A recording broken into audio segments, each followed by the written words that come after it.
Okay, good morning, everyone. My name is Angie Jones. I'm director of the Family Business Center. We are going to go ahead and get started today with our webinar on cash flow. Before we start, a few logistical things. If you want to go ahead and shut your video off, we're told by our IT people that that helps with bandwidth. And if you can mute your volume, that way we don't, or your mic, that way we don't have any of the dogs barking or any of the background noise. It's a little bit easier to focus. If you have any questions, if you want to open your chat box, if you're not familiar with Zoom, if you scroll to the bottom of your screen or hover over, you'll see icons, mute, video, participants, chat. You can click on that chat. It will open your chat box, hopefully to the right of your screen, and you can ask questions generally to everyone, or you can, there's a two box, you can ask it directly to me. I will monitor those and ask for you. If you have a more in-depth question, feel free to use raise your hand feature. Again, if you hover over the bottom of the Zoom screen, there's participants. You can click on that. You'll see your name on the right-hand side, and there's a raise my hand. We will watch for that as well. If there's more of an in-depth question and you need to converse directly with the speaker, that's an easier way to do that. But the chat works really well too. So with that, thank you to our presenters today, Jerry Benjamin with center sponsor Rehmann and Jill Garvey with center sponsor Huntington National Bank. We both appreciate you being here and helping us with this. And we are going to start with, we're going to focus on cash flow from a business perspective and from a personal perspective. And we are going to start with Jerry, who hopefully everyone can see. He's sharing his screen and his PowerPoint's up. If you can't, just zip us a message in the chat and we'll try to help you through that. But with that, I will pass it over to Jerry. Are you there? I'm here, Angie. Thank you, and good morning, everyone. It's a pleasure to be here and to talk about one of my favorite topics, which is cash, and especially at this time of pressure on cash flow with the environment we're in. Whether you're in Ohio dealing with the stay-at-home order, in Michigan with the shelter-in-place order, I think cash flow management has become even more critical. So I have a few slides to walk through with you, and sharing my screen, so hopefully we've got it sized well. So the first slide that we want to look at is, oops, sorry, a little too quick. So the first slide is really why go through this process, and I've listed four bullet points for you to consider. The first two really drive proactive management. So step one is we want to increase the level of visibility we have into the future in terms of our cash flow activity, our sources and uses of cash, and we're really trying to determine whether or not we have any cash compression, cash pinch points. The other item that supports the proactive management is the planning aspect, where we will sit down and look again at those sources and uses of cash. We'll go over those key business decisions that you as leaders in your organizations are making, and monetize those decisions. What does that mean to my cash flow? Bullet point number 3 really highlights the fact that an effective cash flow model, it just can't be done in a vacuum. No one person necessarily has all the answers. So we're seeking input from the key components of the business. So we could be looking at any individuals on your sales team, could be production and scheduling, obviously our spending, whether we need to bring in outside services, whether we're using additional manpower, if we're purchasing raw materials and components to support that sales plan. So again, we really need the input of everyone. And then finally, I think this process helps to support alignment, because it brings our attention into the key areas that we have to focus on. So it helps establish our priorities, and then we're monitoring, executing those actions.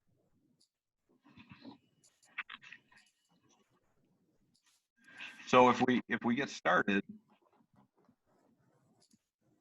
or I'm sorry, my slide. I'm having a little trouble with my slides. I apologize. So just a little bit on the basics. First of all, if you're not familiar with a cash flow model, it's not your traditional cash flow statement that you see in your financial statements. We're not looking at income, adjusting for non-cash activity, and looking at the puts and takes that come from working capital. The other key is that this model is customizable to your business. And when I say dynamic, it will be updated frequently depending on the variability you have in your particular cash flow circumstances. And then finally, I list that it's industry agnostic. I've been in both the manufacturing world and the not-for-profit world in terms of a social service ministry organization as well as senior living. And it really doesn't matter what industry you're in. I think this model, in terms of the basics of our cash inflows and outflows, should work for you.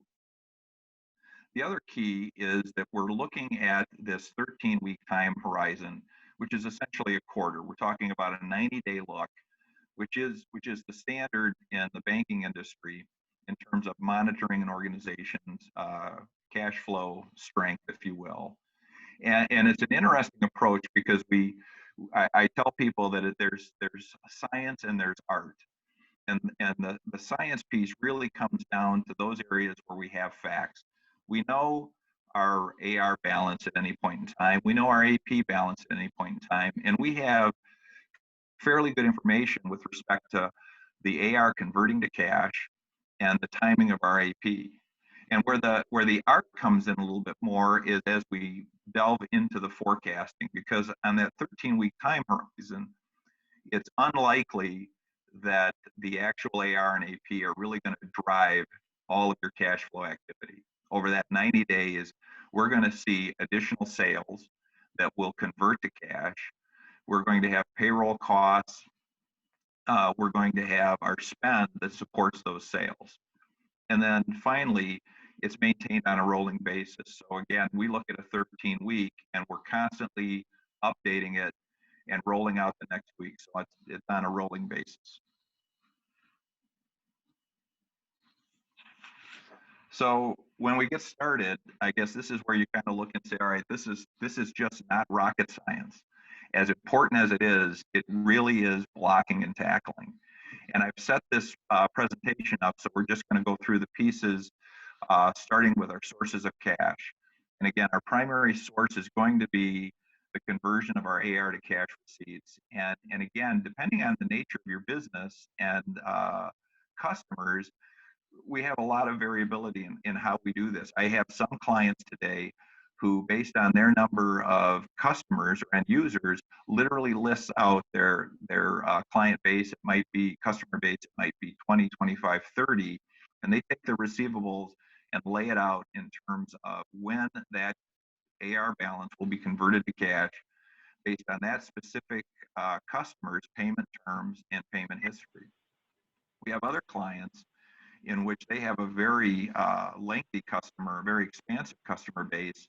And so we start to separate that. First, we try to determine, are there any key or major customers that that have either different terms or maybe a different payment cycle than the standard? And if they can influence cash flow in a given week and our activity and our decisions, we want to call those out. And then for the remainder, we can look at an average, again, from a planning purposes. And now we go from the kind of what I call the known and the cash receipts from AR to really the forecasting. Because again, as I mentioned earlier, we expect that for most businesses in that 90-day window, you'll be seeing sales activity and some of that sales converting to cash. So we have to lay out and project our sales as well as conversion.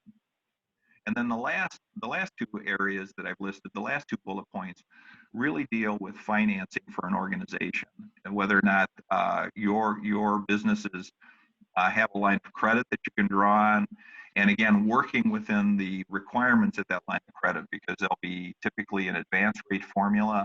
They may give X percentage or loan X percentage on AR and inventory. There will be availability in terms of how much of that line have I already used or am I projecting to use. And in addition, there are typically caps as to how much financing is available. And then finally, there can be owner infusion. So we move from the sources of cash to the uses. And again, we really try to lay it out fairly basic. I've got 4 items here, and I've laid them out kind of in terms of priority. Number one, we want to make sure that we've got sufficient cash to fund our payroll and pay our employees. So we'll start out and we'll look at my current payroll and my current staffing. And again, over that 13 weeks, depending on what we're projecting in terms of business, we'll flex that up or down. Then we want to move on to recurring payments. And the recurring payments are those items that really just have a drumbeat. Every week, every month, every quarter, there are specific expenses. Sometimes they'll be fixed in amounts, sometimes they'll be variable, but specific expenses that we want to plan for and account for. Moving from the recurring payments down to the accounts payable, again, this is very customizable. Depending on the nature of your business, you may choose to highlight critical vendors, and they may have specific payment terms that we have to honor, and we want to highlight those, or their significant spends, and so we want to make sure that those are laid out in our projections. And then we have other vendors, and typically the clients I work with will take those other vendors, and we'll just set it up according to our terms. If we're paying in a net 30, 45, 60, whatever those terms are, to lay it out. And then finally, just like we have planned cash receipts, we have planned cash disbursements. And so what spend am I going to have to support those projected sales in terms of material, components, in terms of maybe outside processing, again, whatever is specific to your business that support those sales. And the timing is important because frequently that at least we're going to incur the costs before we actually see the sale. So we want to factor in that time window of when do I need to expend these funds to support my projected sales that will subsequently be converted to cash.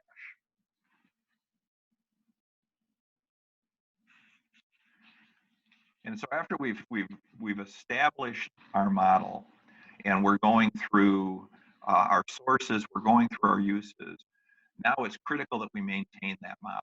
And again, we propose that it's done on a weekly basis. First, we're looking at that week that's just ended, and we're tying out our cash. And again, the key there is to see, do we need to recalibrate our model? Are there assumptions that are not that just aren't coming to fruition, and we need to revise those assumptions to make our forecast more accurate? Do we need to make any modifications? And so we've got a weekly reconciliation, and we've also got a weekly update. Again, AR and AP is going to be modified every week. There may be changes in our sales projections. Perhaps something is being pulled forward that's going to provide or actually require cash disbursements in advance of when we anticipate it. So again, it's that reconciliation and update so that our 90-day window is as accurate as we can make it from a cash needs standpoint. We have that set up. Again, now we're really driving to use the model. And what do these projections tell us? So if we see those cash compressions, if we see tightness, are there opportunities to spread or defer payment? Do we need to implement any sort of spending controls on our discretionary spending? Or do we have to take some more drastic steps in terms of perhaps our staffing levels? And again, what we want to be able to do is see that train, I guess, coming at us with as much advance warning as possible to take those corrective actions. And then as you develop and you use the model, what I really also like about it is the ability to take that model and now start to do some what ifs. If we're looking over the next 90 days, again, that's the standard. This model, again, is scalable. We can go out 90 days. You can go out 6 months and start to layer in if there's a ramp in business, and what is that going to do on my working capital needs and my cash? Am I looking at a major expansion in terms of an equipment investment or perhaps real profit? And what will that do to my cash balances? Will it create some pinch points?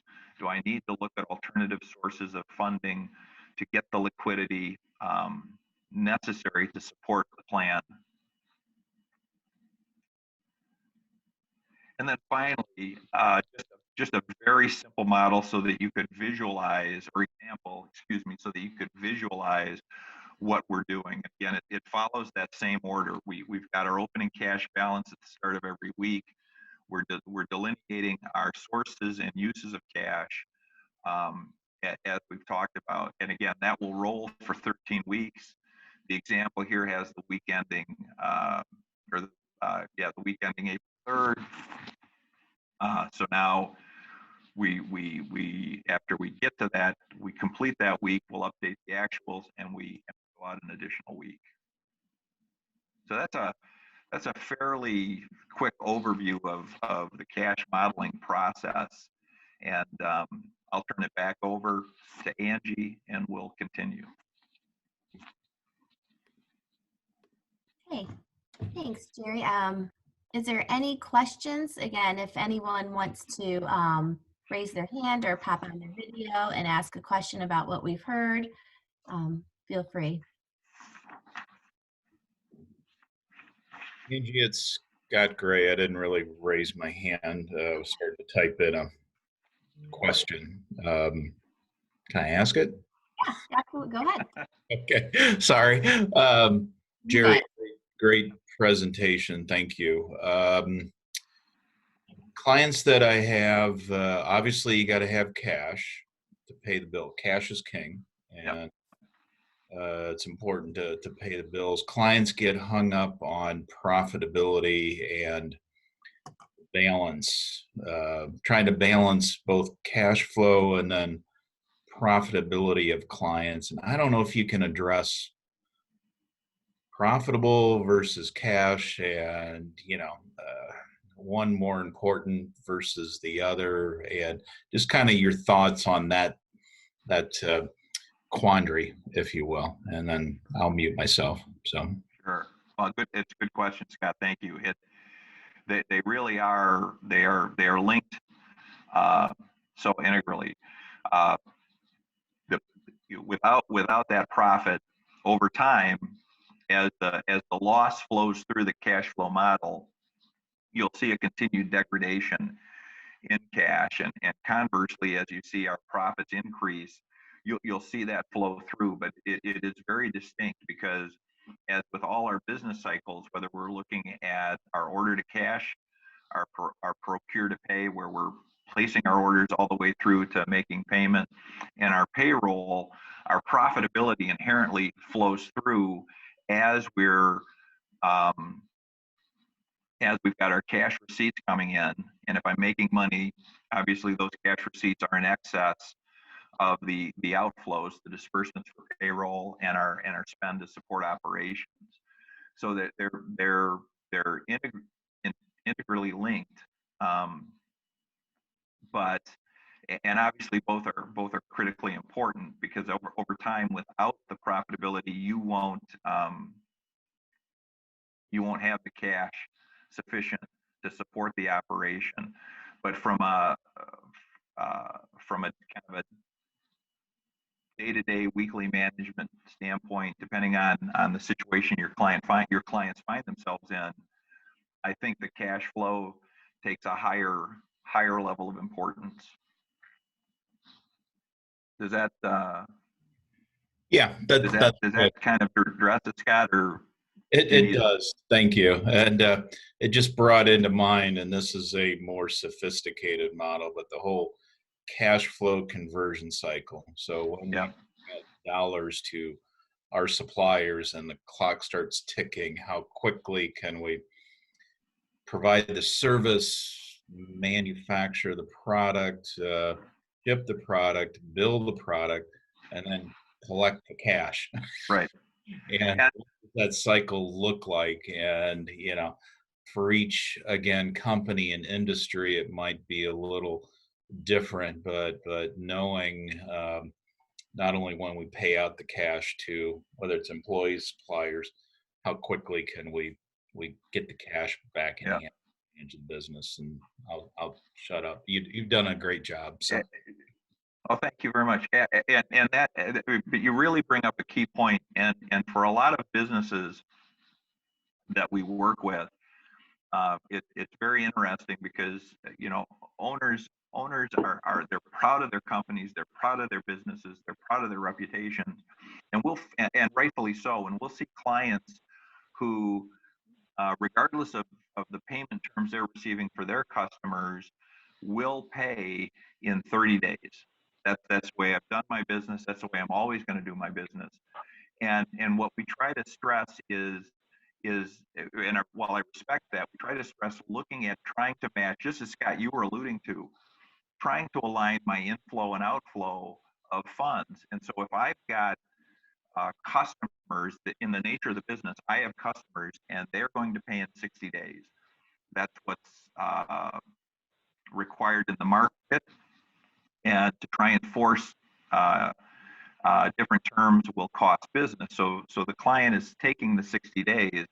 So my outflow is at 30. And so again, what we try to stress is to the extent you're comfortable with it, to the extent it's possible, try to align those payment terms in terms of you're paying your vendors at least in the same number of days that your customers are paying you. And again, that should help to alleviate, if you're upside down on that and you're paying more quickly, that could help to alleviate some of those pinch points.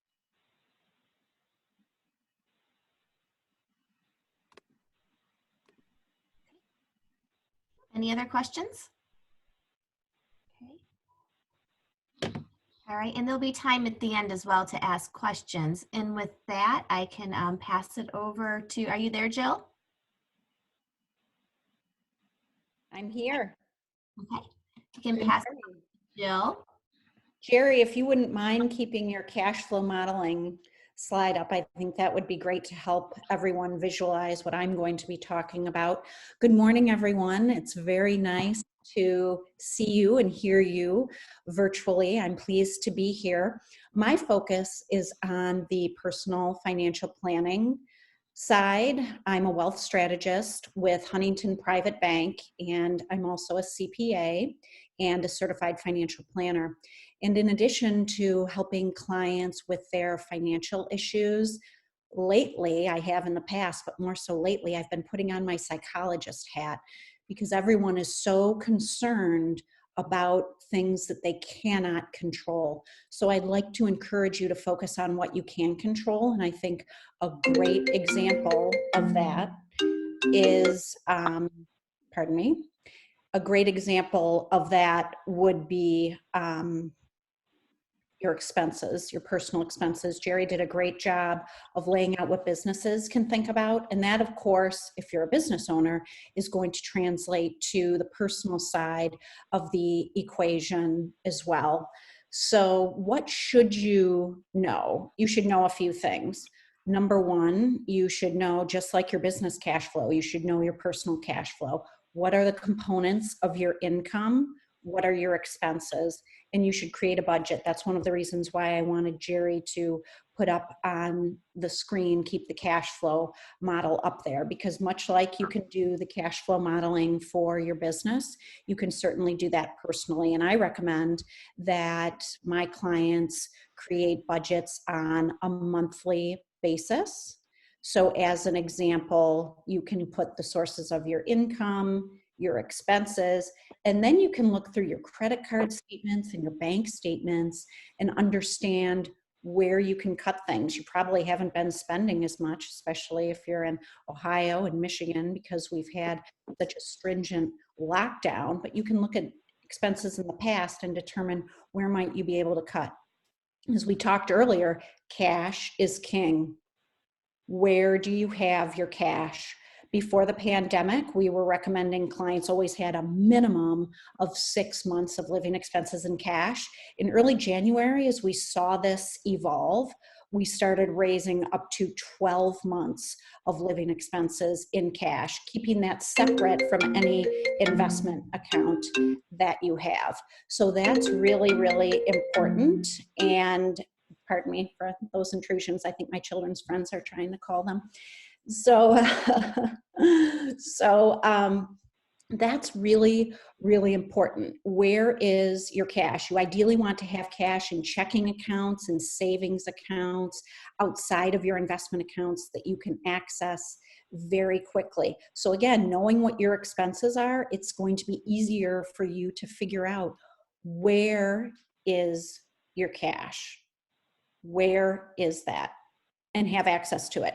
Next, if you can quantify your short-term, your intermediate term, and your long-term goals from not only an expense need side, but also from personal financial planning aspects, it will be easier for you to figure out and manage your cash needs. So some short-term goals, maybe if you send your children to private school as an example, well, how do I need to budget for that tuition? Where am I going to get the excess cash from that? And that becomes especially important if the income from the business side is constrained.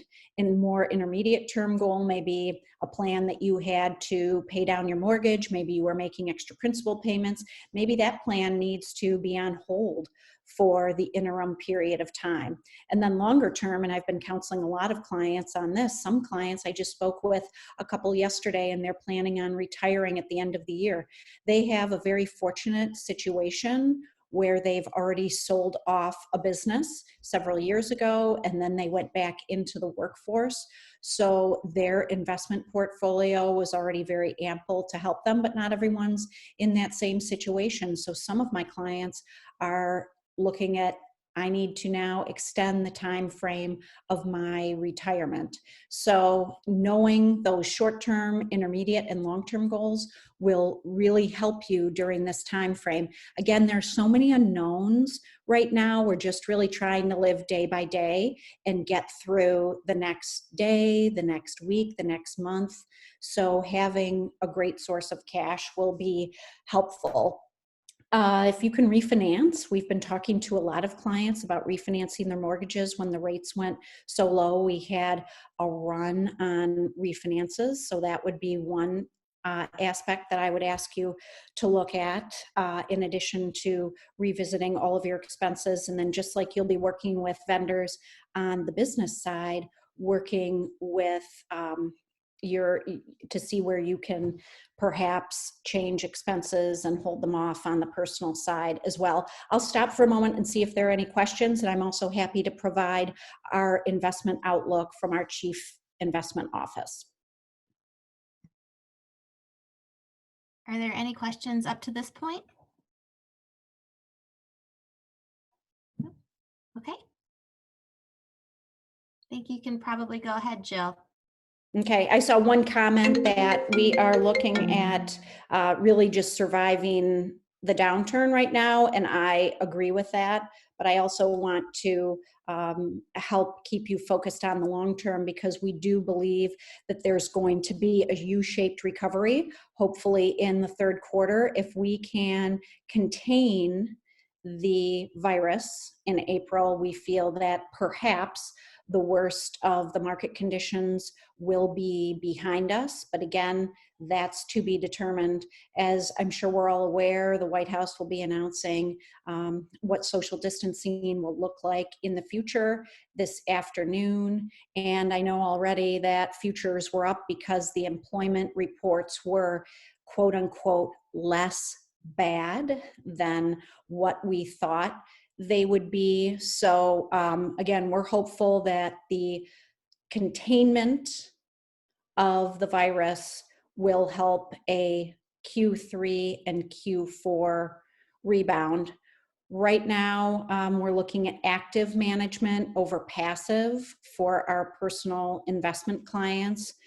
We're looking to buy stocks that can do well in the current crisis. However, we are not now, and nor have we ever been market timers. So we go back to what were our clients' original plans, how have their asset allocations fallen out of line, how do we need to bring those back into line, and we're relying on the plan, and of course, counseling clients through the emotions of what's going on in the market, with the S&P 500 being down year to date about 13.3%. That's very scary when we're looking at our investment portfolio. So we don't want clients selling out of fear. Again, that's where that cash cushion can help kind of contain that fear selling.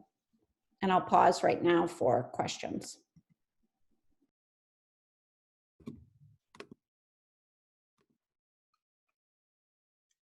Okay.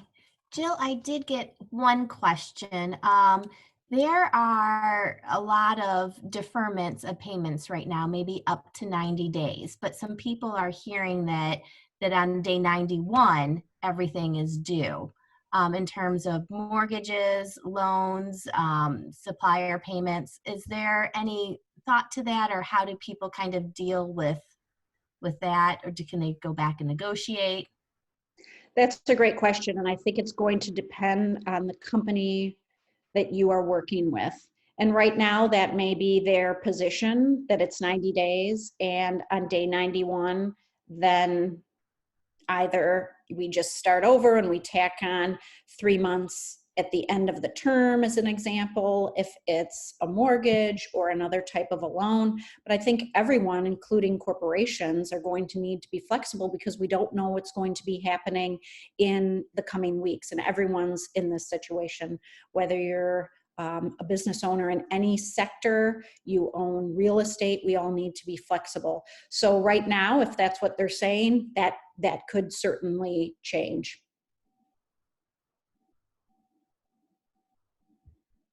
Great question. Okay, and then I think I just had a comment of an observation with working with small businesses and individuals to talk to your bank. And, Jill, you could probably speak to this too, or reinforce that. Talk to your bank, tell them when you are in trouble before you have defaulted, and banks will generally work with you, but they, like you, don't like surprises. Absolutely. And at Huntington, we are very close with our clients. So I know that on the small business lending side and in the middle market commercial side, in addition to the private bank, we are proactively talking to our clients every day, multiple times a day, anticipating what their needs are. We want to work with our clients. We want to help you, whether it's because we've given you money to expand, or you have lines of credit with us, or we're managing your investments and providing proactive planning services. We want to work with everyone. So I second that. Absolutely. Be very communicative with your bankers and your financial advisors. All right, that's all I have. I would echo that point as well. If any of the organizations have an SBA 7A loan, one of the things that's come out and has been very beneficial for one of my clients is the payment of principal and interest for 6 months. So that's not a deferral. That is the SB. If you have an 7A loan and it was in place, quite frankly, it's in the future. So if you have one now, or if you have a client, or if you're an organization looking to get one by September 27th of this year, the SBA will pay the principal and interest for 6 months. So anyone who has an SBA loan, if you haven't heard this from your bank, please reach out to them and follow up and see if you qualify for this program.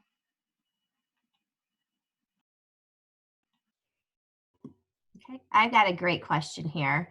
What does your crystal ball say about what future lending practices of banks? Will they start to refrain from their lending practices? That's a great question, and I think that's still to be determined. I think the length of the current crisis is going to influence that, and I think that's still to be determined. So I don't know that I speak to the media a lot as a media representative from Huntington, so I think you're going to get a media response from me. I think that's still to be determined. Okay, and I had another question. I have heard that banks are instructing their receivers to be prepared for an avalanche of delinquent mortgages. Can you comment to this at all? That would not be surprising to me. Again, when are we going to get the economy and everyone back to work?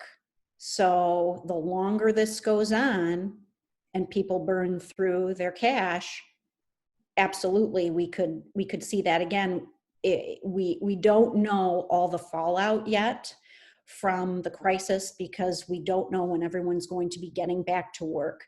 So if we can, as I mentioned earlier, if we can contain the virus in April, I think that will go a long way to helping get everybody back to work and pull us out of this.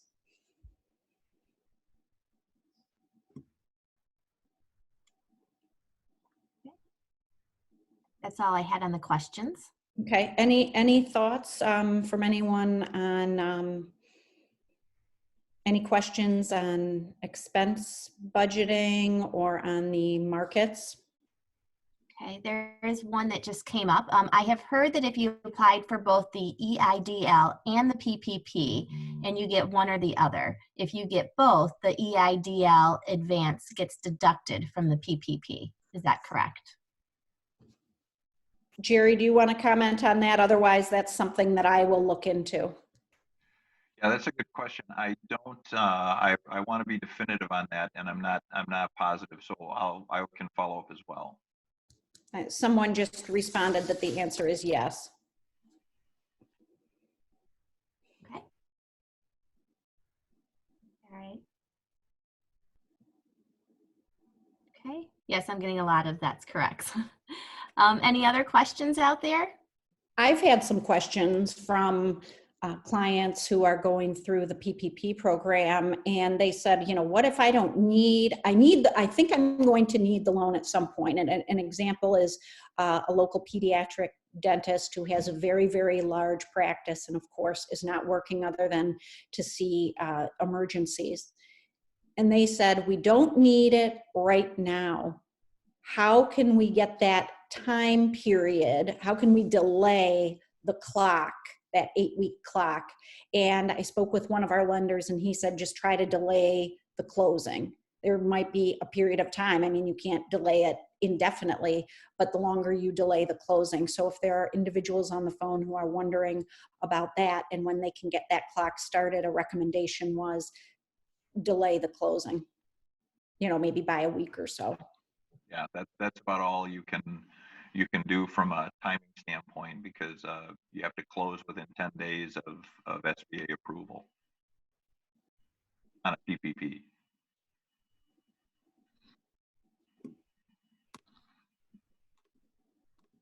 Okay, yeah, there was a comment on here. If you have the PPP, the $10,000 disaster grant is deducted from your forgiveness amount of the PPP if you have both.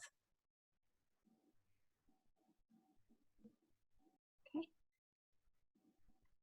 Were there any investment? I think you asked if there were any investment questions. Mm-hmm.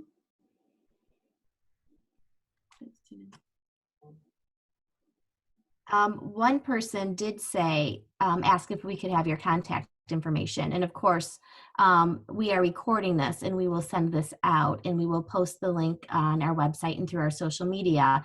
And unless Jill and Jerry, if you're okay with that, we'll send out your contact information as well. Please. Yes, please. It's on my email, so you should have everything. But if you need anything, please let me know. Okay, I do have a question. Are there any areas that are best for investing if you have the resources? Oh, there are lots of opportunities. That's a great question. It's going to go back to what's your plan? What are your goals? If your goals are long-term and you have at least a 10-year time horizon, then there are some great opportunities to invest in a diversified portfolio of equities, perhaps some fixed income, although as we know, the yields right now are very low. So this is a wonderful environment for borrowers, but not so great for savers.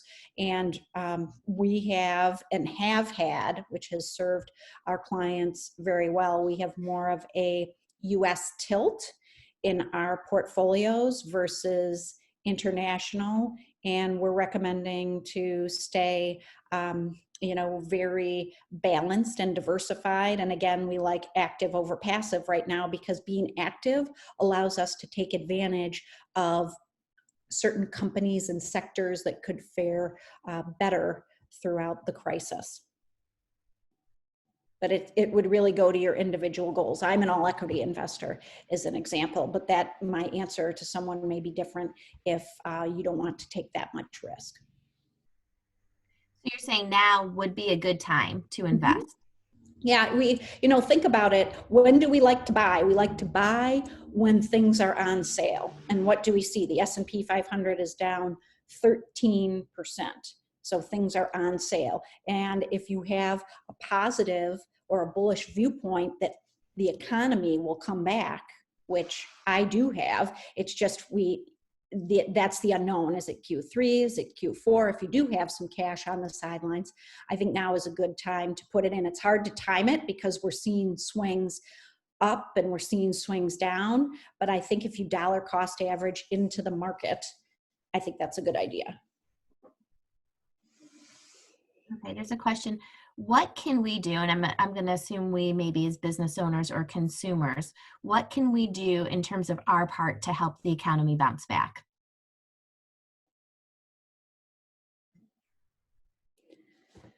That's a great question.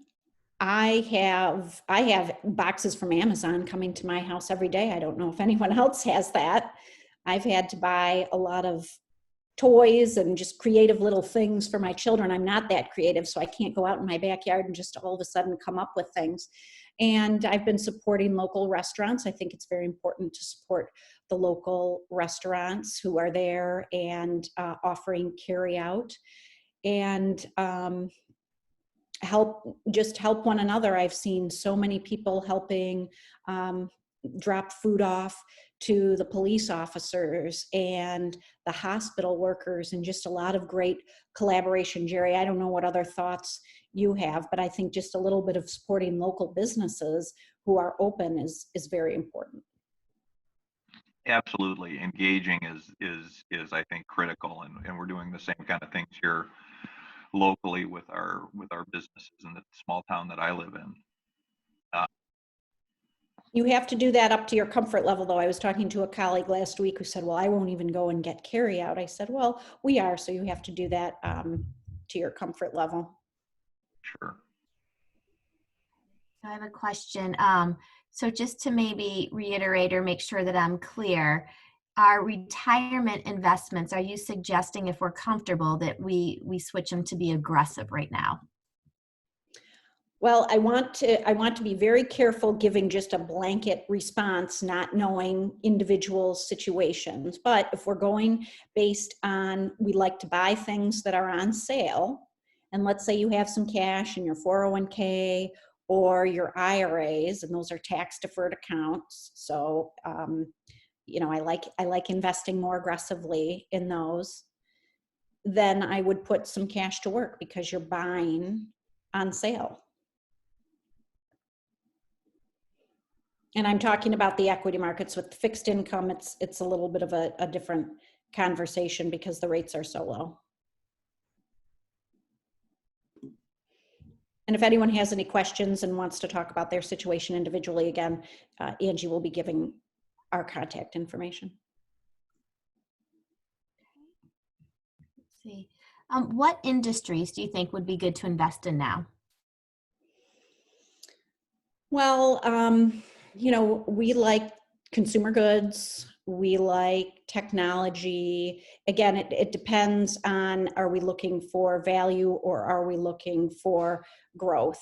I think if you're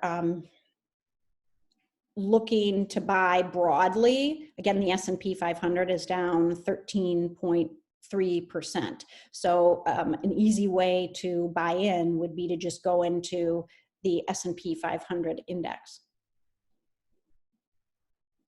And I'm not familiar, oh, founder of Bridgewater, Ray. Yep, I haven't read any of his books.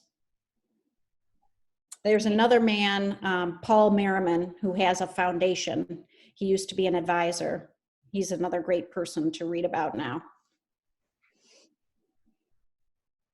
Okay. I think that was it on the questions. I don't know if you or Jerry had anything else to say. I will say when Jill referred to buying local, we do have on our Family Business Center website, it's utfamilybusiness.org. We have a special link for all the COVID resources that we've been collecting through our sponsors, through our members, through our faculty. And we do have a link on there that shows all of our members and anyone who's responded to us. This is what they're doing. Either these are ways that you can support them, they're open during this time, or this is what they're doing to help support other local businesses in the community and in the healthcare community. So we will, after this, we will send out a link with the recording to this event, and we will include our website information in there as well if you want to take a look at that and support other center members. We appreciate that. Right. I think that's great advice. Yeah, I think that's everything. And again, this will be posted online, and we appreciate everyone logging in. Jill, Jerry, thank you very much for giving us your time this morning and all the prep time you worked with us this week prior. We appreciate that. We have great center sponsors. One thing I've been saying is, I think the one thing that the center can bring to our members is the trusted advisors. And many of our sponsors have been with us since the very beginning and have been very active and understand the family business and understand the local resources. So we very much appreciate you helping out with this. Thank you. Yes, thank you for having us. All right. Thank you very much. Thanks everyone for logging on. Thanks, Angie.